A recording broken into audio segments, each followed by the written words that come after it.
Tonight on the South Today, votes for local body elections are in the post as the recent cold snap threatened to delay results. After a multi-million-dollar upgrade, Tiana's wastewater woes may be over thanks to a new treatment plant. And Christchurch is installing a new high-tech gadget, hoping to prevent them from more natural disasters.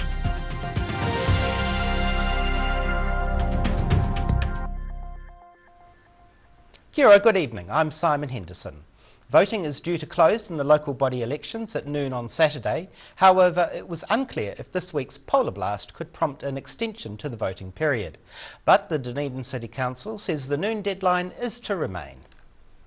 It's action stations at polling stations. The Dunedin City Council confirming this morning that voting in the city's local body elections will close at noon tomorrow. Thursday's bitter return to winter, which closed some major southern roads, looked to prompt the Electoral Commission to extend the voting deadline in local body elections. All southern postal votes are sent to Christchurch for counting, and it was unknown if all the votes would have arrived in time to be counted.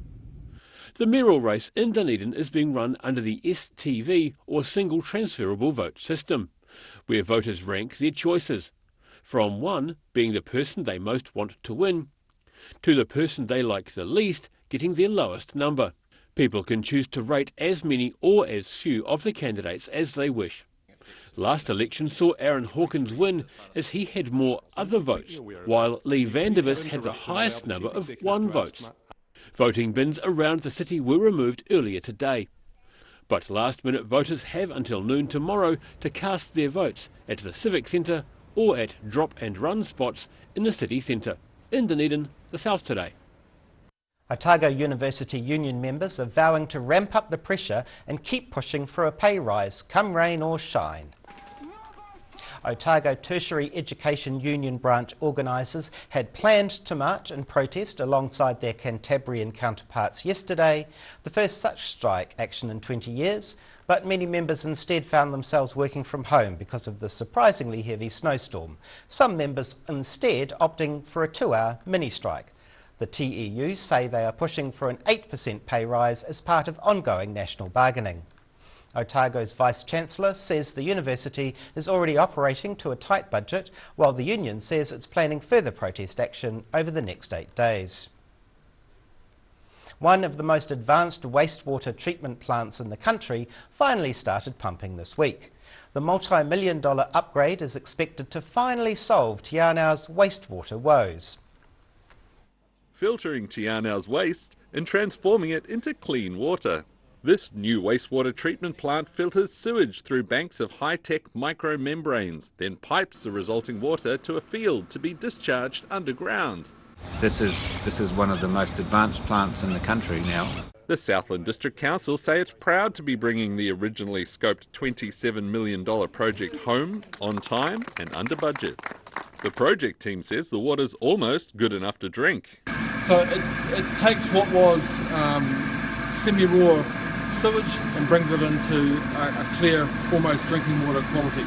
Manapuri locals objected to a previous design, which could have seen treated sewage discharged above ground. Council say the new below-ground design gained community agreement. The council says it's important to keep locals involved in the process. A long process in it, but a very good result, and it's been a real pleasure to see the acknowledgement of the community as well as the team that have built it. The plant's builders say they've designed an easily upgradable facility to handle future population growth.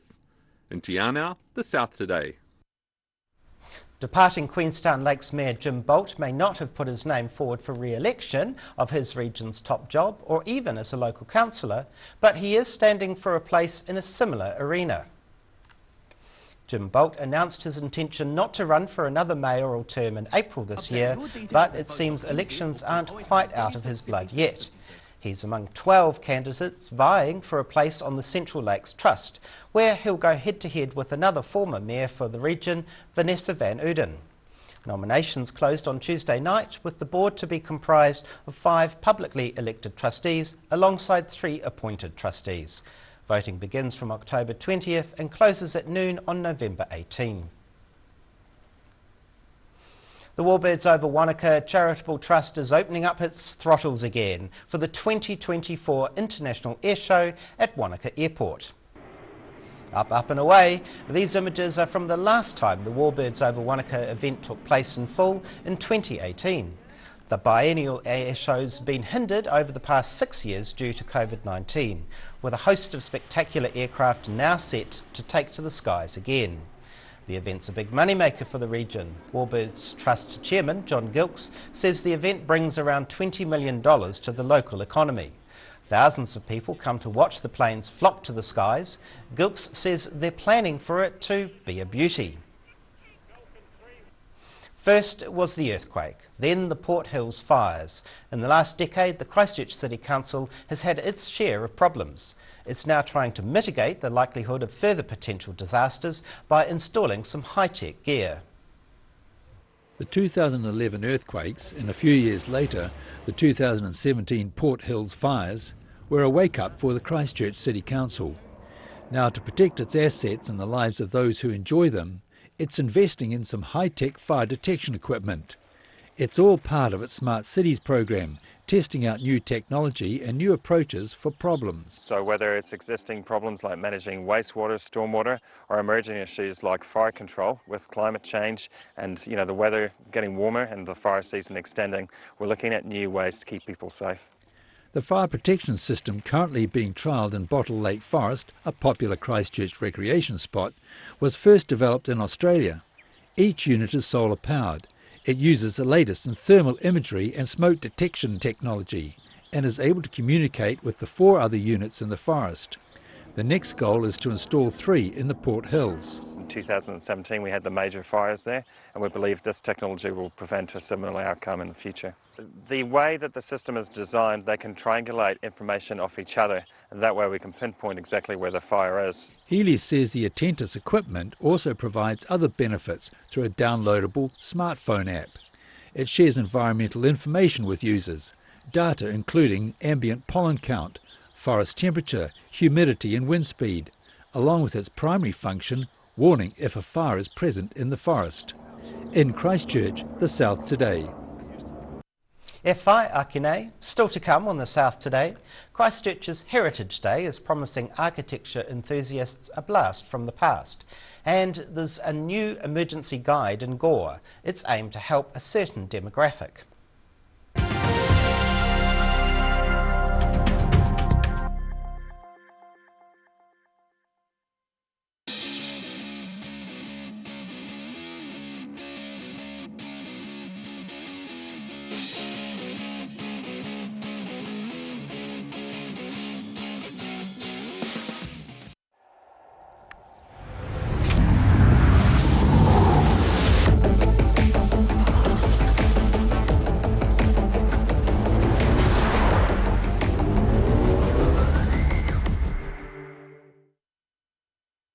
Better get down to John's Furniture Warehouse this weekend. It's a price rampage. And you can pay it off over 18 months interest-free. Price rampage.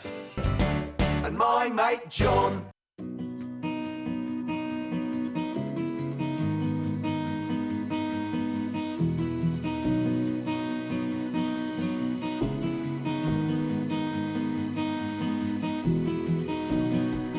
A poorly maintained heat pump can lose up to 35% of its output. The Mr. Heat Pump Cleaner team are experts. Their specially developed chemical wash is totally biodegradable. Call Mr. Heat Pump Cleaner and get the job done by the professionals. Every day the team at Gillian supports grieving families at their time of need. From answering your questions to organising a farewell that reflects the wishes of your loved one, we can help. Call Gillian's today.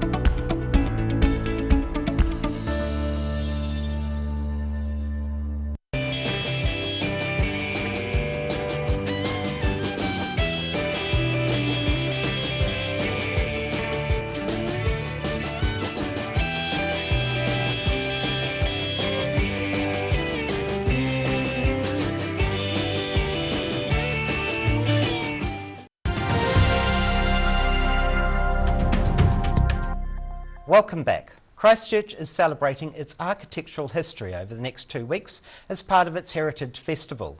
One building is over 150 years old and on display for the public. Looking back at architecture from years gone by, this weekend Cantabrians will get their chance to have a nosy inside some of Canterbury and Banks Peninsula's most historic buildings. The annual Christchurch Heritage Festival kicks off tomorrow, with the 166-year-old Christchurch Club opening its doors. The heritage is something that the members are very proud of, and so when the opportunity comes up to share it with the city, of course, they're only too pleased to do so. The private social club, which boasts 800 members, was established in 1856 by a group of pastoralists who wanted a place to stay in the city. Since the earthquakes, women are also members. The building was designed by leading Canterbury architect Benjamin Mountford and is considered an important part of the city's architectural heritage. The Category 1 historic building was catastrophically damaged in the 2011 earthquakes, but has been restored to its former glory. Anyone who visits here will see that the entrance and the little gallery and what Mountford did way back in the late 1850s is really attractive, and it just feels like a little piece of colonial Christchurch, and of course a lot of that's now gone. The Christchurch Heritage Festival runs for 2 weeks, through to Labour Day weekend. In Christchurch, the South today.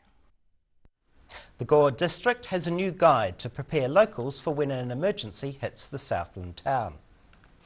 This emergency planning guide has been specifically written for the Gore district, with its content aiming to help older residents in the area.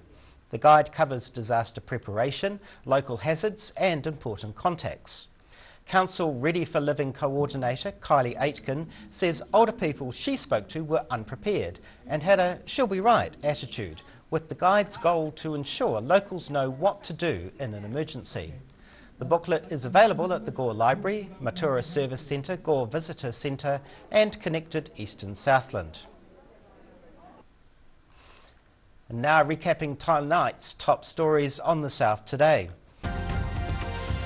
The recent polar blast failed to halt the local body election voting deadline as counting begins this weekend. Tiana got its new multi-million-dollar wastewater treatment plant up and running, on time and under budget. And Christchurch are testing out the high-tech Attentus fire detection system to help prevent more forest fires.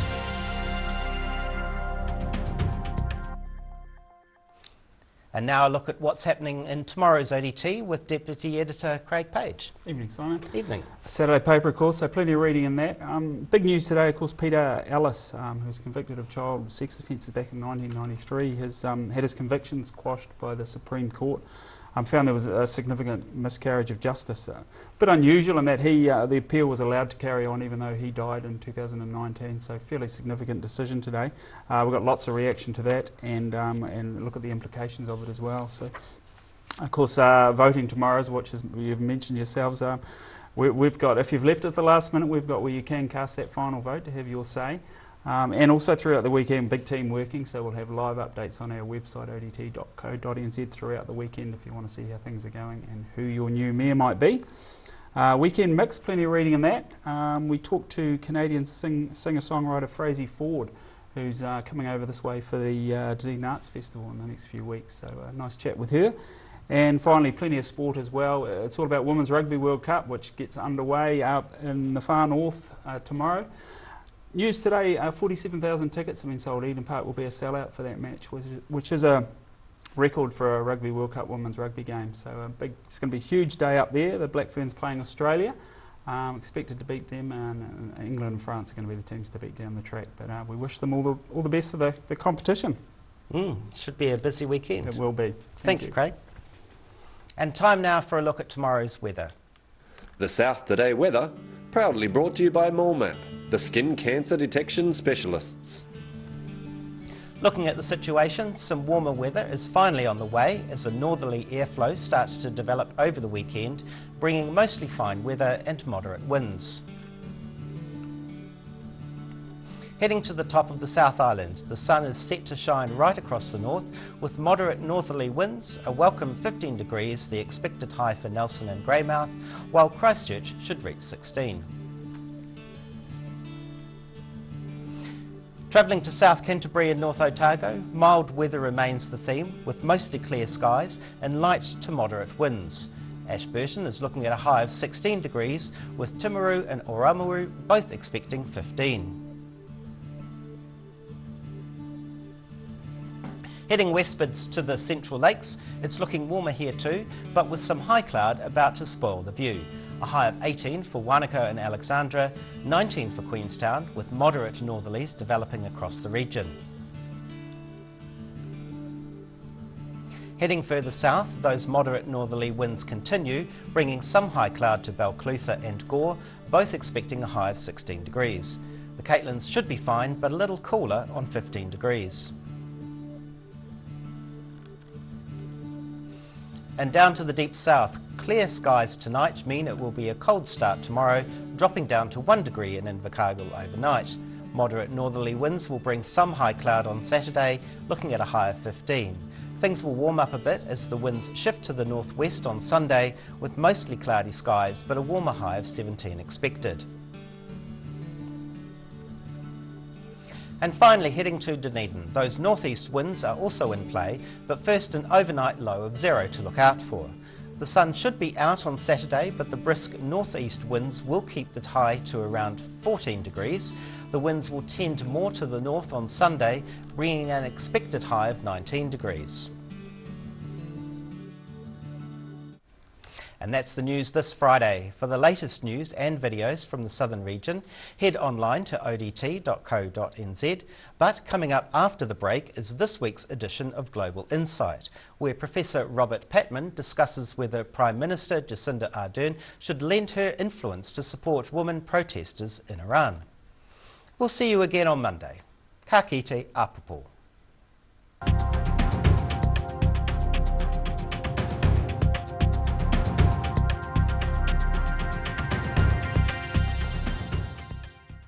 Public interest journalism funded through New Zealand On Air.